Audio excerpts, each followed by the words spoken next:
Welcome back to Celebrity Radio. It's Alex Belfield talking to some of my favourite people and some of the most interesting people in the world. We've got a man for you today who I could talk to for hours, literally.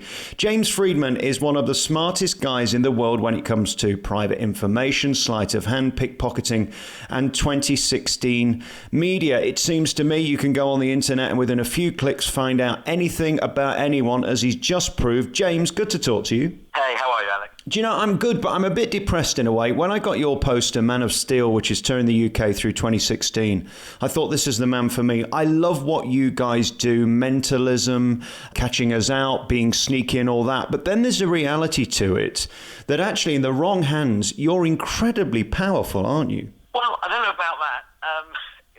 You mentioned mentalism, and certainly that branch of what people like Derren Brown do it has a lot of persuasion in it and psychology, and I think there's an awful lot of psychology and persuasion in the honest thieving that I do. But I'm a pickpocket, and the show, which is touring in June, it's a very limited tour, just June this year, is all about theft in its widest sense. Yeah, I nick a few things from people in the audience, but it's also about cash point fraud, ATM stuff, how to compromise a credit card. And by teaching the audience all that stuff, I'm really teaching them how to stay safe. Well, it is a public service that you're doing. I proved within 3 words of our conversation when we first spoke that we give away so much. I told you I was just about to do a trip in America, which again will be in the public domain, because as soon as people click on my website, they know I'm going to be 8 hours away on a plane so they can come and burgle my house. It is a worry, isn't it? Well, you just have to be aware that your private information, it should be private. And if someone's, priding themselves, I met someone the other day that she said, I'm very proud, my date of birth is nowhere online, I'm always very careful, I don't put it on Facebook, because I know that's something a fraudster might be after. But, I just searched her Twitter feed for the words happy birthday, and all her friends had told me when her birthday was. And her Facebook told me the year she graduated. So with that, I had the year, and the month and the day. It's just an awareness about giving this information out. You say it's a sort of public service. I don't want it to sound like some, dry public information broadcast. It's a funny, entertaining show, and we were very lucky in the West End with it, and this is a chance to take the message to more people. It is fascinating what you do, and I'm mesmerised by it in a sense that I think my gran had an easier life. The internet has brought us such wondrous things, but it's also opened up a whole can of worms that you can't run from your present, you can't run from your past, and your future is probably going to be online within 2 minutes. Well, they used to say, I can't remember who the quote came from, integrity is how you behave when you think no one is looking. Right. And the truth is now, there is never a point when no one is looking, unless it's your own private thoughts. So just, it's an awareness. But we're talking about, online stuff, and it's not just that. It's all those things like make sure you cover your PIN number when you go to the machine, or make sure your phone is locked. Do you know your phone's INEI number, which is basically the unique number that allows the network to block it if you're unfortunate enough to lose it or have it stolen. And just, obvious tips like don't carry in your wallet or purse more than you need for that trip. You told me something earlier that blew my mind. You said if I press my iPhone and say, who am I, it will tell me exactly who I am, where I am, what I am, and what I'm doing, and all of this stuff, which is hugely worrying. Well, it depends what you've told it. So the default setting for Siri, for the voice activation, is that, you press the button and you can ask it a question. So you can ask it, what day is it, or what's the weather like, or all those things. But you can also say, who am I? And if you're one of those iPhone users who's told it, this record is me, and this is where I live, and this is where I work, and even this is my family and who my relatives are, then Siri will tell you that unless you've switched it off.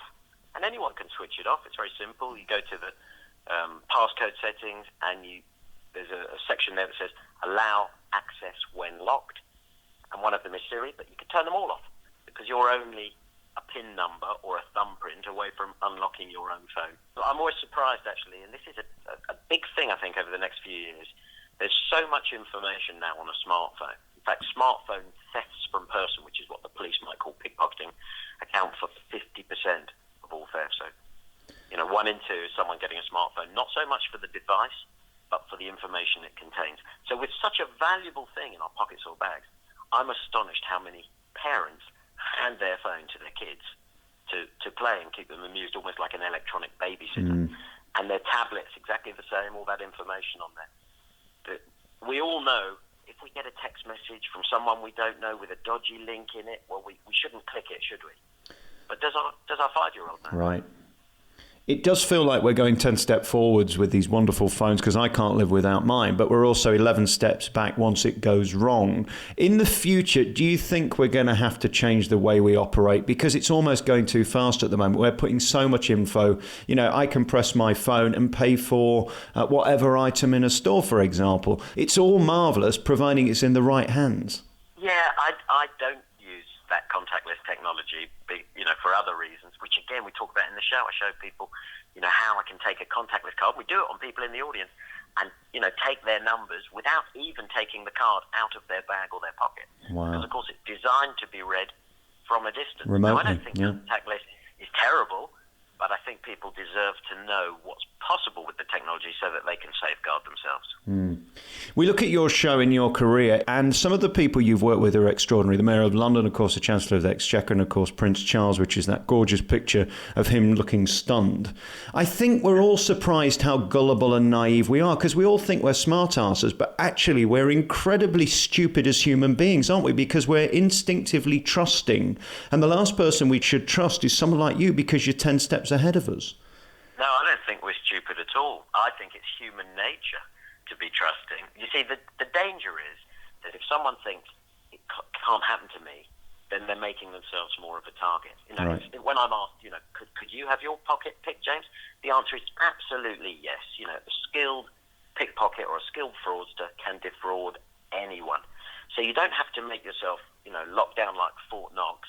You just got to make yourself a little bit harder target than the person next to you. And that means really avoiding, some bad habits that could make you an easy target. So what do I mean by that? Well, if you're out for a drink with your mates and you leave your phone on the table, that's tempting these guys who will come over and distract you and be away with the phone. If you go to a cash point, we mentioned this earlier, and you don't cover your PIN number, a lot of people don't cover their PIN. Too many people don't cover their PIN. I've watched it happen. And they say afterwards, oh, yeah, I don't cover my PIN because the fraudsters haven't got my card, so I don't need to cover my PIN. But those same people say, I don't need to look after my card because the fraudsters haven't got my PIN number. So they're giving it away on all sides. I can tell you now, Alex, if you don't cover your PIN number, you are automatically a target for pickpocket and fraudsters. They'll watch at the cash point. They'll wait for the first guy or gal who doesn't cover it up. They know that PIN number. They'll follow you to get your card. And depending how well you're dressed and what jewellery you're wearing and what other clues they get, they'll follow you for a long time. I've known fraudsters, now reformed, who, admit that if they saw someone who was, covered in expensive clothes and jewellery and they followed them, they might follow them all day just until they got a home address. Right. And then follow them the next day to get the card. You just don't want to put a chink in your armour. Now, listen, I don't want to make everyone paranoid because we live in the safest United Kingdom that it's been for 40 years. The police do a fantastic job. Crime is at its lowest levels and coming down consistently. But one area that's going up is this area of cybercrime and fraud. And a little bit of paranoia, if you like, or worry around that area helps people to change their behaviours. And lots of people have said, when they've seen my show, it changes the way they live their life. But the beauty of it, from my point of view, is in 90 minutes, people are laughing, they're having a good time, but they're learning something. Isn't it amazing too how depending on where you are changes your behaviour? For example, when you travel first class on the train, if I'm paid by somebody to go and do an interview or something in London, they'll put you first class. You notice how people will happily stand up from their seat, leave their iPads and their phones on the desk, go to the loo, come back. Because it's first class, nobody's going to nick it. I mean, if you were a fraudster or a snatch thief or a stealth crime thief, given what you've just said, where would you work? Yeah. It's extraordinary, isn't it, that people sort of have that trust. You go to 5-star hotels and you see people leave their bags as they go. You wouldn't do it in a Premier Inn. And you just wonder Why do we do that? I mean, is it because we are naive or because we're too trusting? The surroundings do change our behaviour, don't they? They do. I don't know if it's just because people are too trusting, but I think trust is something that you offer people that you know. But why would you trust a complete stranger with anything? Yeah. And then, of course, there's those moments of naivety. I used to have a driver when I was working in London take me to work for my early show because the tubes weren't working yet. And one day I got in and he was crying and his sister had had this and his mother had had that and his wife had got this and that and he hadn't got any money and could he lend 200 quid? He'd pick me up every day for a year. I gave him the 200 quid and by chance he never picked me up again and I never saw my 200 quid. We can be... Again, very naive when it comes to trusting people. We think we know, but then again, we don't really know them. We just think we do. That's funny you say that story about the driver because I know someone else who was driven for a long time by someone, works in, you might say the same industry as you, slightly different way, and he had that, was asked for some money, gave the money, and happened to mention it to a colleague.